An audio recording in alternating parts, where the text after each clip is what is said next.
Wonderful people, welcome to India IPO. ये है हमारी आईपीओ फंडामेंटल सीरीज, एक कॉम्प्रिहेंसिव लर्निंग सीरीज जहां हम आईपीओ से जुड़े कॉन्सेप्ट को बिल्कुल फंडामेंटल से step by step practical examples के साथ समझेंगे। आज इंडिया में हजारों एंटरप्रेन्योर्स और एस्टैब्लिश्ड बिजनेसेस अपने बिजनेसेस को अगले लेवल पर ले जाना चाहते हैं, लेकिन जब बात आईपीओ की आती है तो सवाल बहुत सारे होते हैं और सही गाइडेंस बहुत कम मिलती है। इसी गैप को ध्यान में रखते हुए हमने ये सीरीज तैयार की है। इस पूरी सीरीज में हम दो फिक्शनल कंपनीज के साथ चलेंगे। पहली कंपनी है आरफ टेक लैब्स प्राइवेट लिमिटेड, जिसके फाउंडर है आरफ मेहता। उन्होंने अपनी कॉर्पोरेट जॉब छोड़कर एक स्टार्टअप शुरू किया और अब उसे एक बड़ी कंपनी बनाना चाहते हैं। दूसरी कंपनी है राजेश फोर्ज प्राइवेट लिमिटेड, जिसे लगभग 25 साल पहले राजेश अग्रवाल के परिवार ने शुरू किया था। आज राजेश एस्टैब्लिश्ड मैन्युफैक्चरिंग बिजनेस को नेशनल और ग्लोबल लेवल पर एक्सपैंड करना चाहते हैं। एक स्टार्टअप, एक एस्टैब्लिश्ड फैमिली बिजनेस, दो अलग जर्नीज लेकिन डेस्टिनेशन एक ही, आईपीओ। आने वाले लेसन्स में हम इन दोनों कंपनीज की जर्नी के साथ आईपीओ के हर कॉन्सेप्ट को प्रैक्टिकल एग्जांपल्स के थ्रू समझेंगे। क्योंकि ये इस सीरीज का पहला लेसन है तो आज हम सबसे बेसिक और सबसे इम्पोर्टेंट सवाल से शुरुआत करते हैं। आखिर आईपीओ होता क्या है? बिजनेस न्यूज में आपने अक्सर सुना होगा किसी कंपनी का आईपीओ आ रहा है, किसी आईपीओ को 100 टाइम्स सब्सक्रिप्शन मिला है, या किसी कंपनी ने आईपीओ के थ्रू हजारों करोड़ों रुपए रेज किए हैं।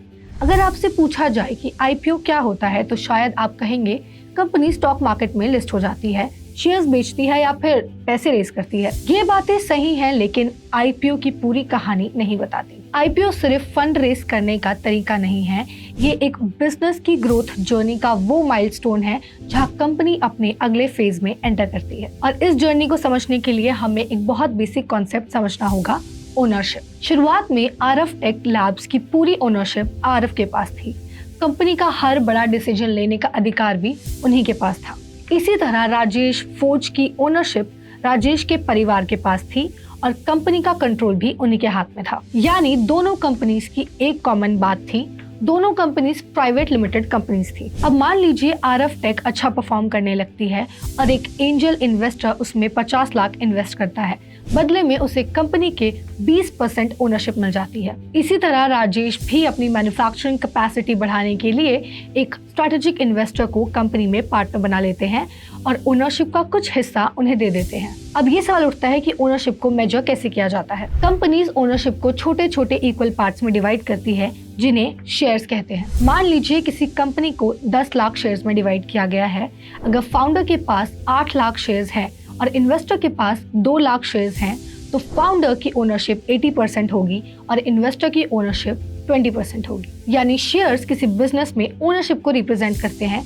जिसके पास जितने ज्यादा शेयर होते हैं उसकी ओनरशिप उतनी ज्यादा होती है। लेकिन क्या आरफ सोशल मीडिया पर पोस्ट डाल के ये कह सकते हैं कि जो चाहे आरफ टेक के शेयर खरीद ले, या राजेश न्यूज़पेपर में एडवर्टीजमेंट डालकर राजेश फोर्ज के शेयर्स आम पब्लिक को बेच सकते हैं?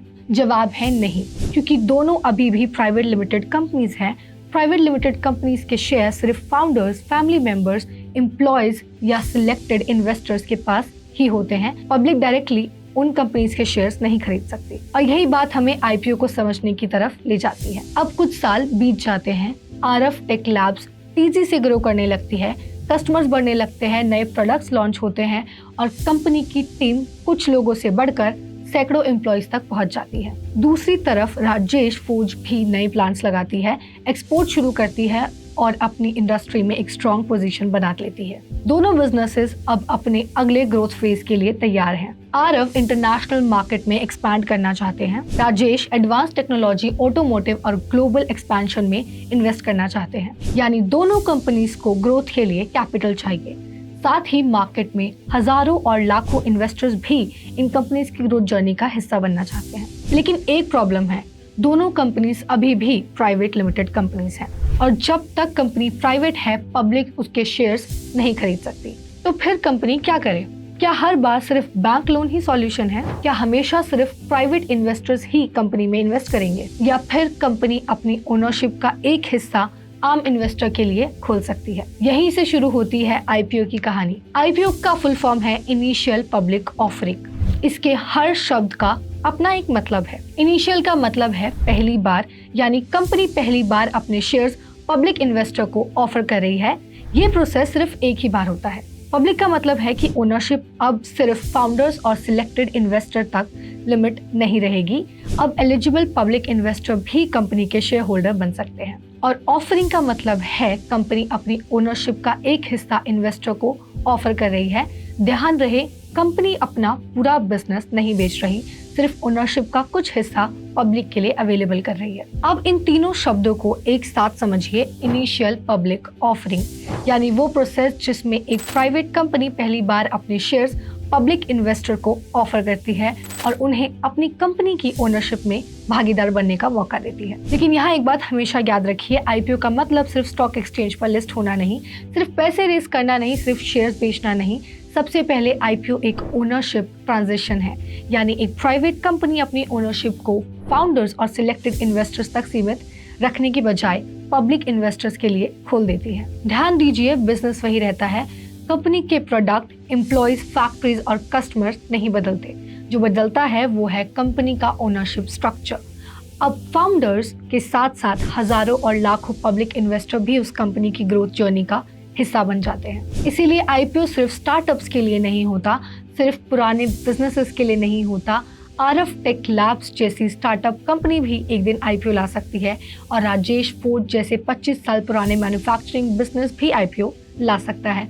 बिजनेस की एज अलग हो सकती है, इंडस्ट्री अलग हो सकती है और ग्रोथ स्ट्रैटेजी भी अलग हो सकती है, लेकिन जब कोई प्राइवेट लिमिटेड कंपनी पहली बार अपने शेयर्स पब्लिक इन्वेस्टर को ऑफर करती है, उस प्रोसेस को ही इनिशियल पब्लिक ऑफरिंग यानी आईपीओ कहा जाता है। तो आज के लेसन में हमने समझा कि ओनरशिप क्या होती है, शेयर्स ओनरशिप को कैसे रिप्रेजेंट करते हैं, प्राइवेट लिमिटेड कंपनी और पब्लिक कंपनी में क्या अंतर होता है, और सबसे इम्पोर्टेंट आईपीओ का असली मतलब क्या है। लेकिन ये सिर्फ एक शुरुआत है।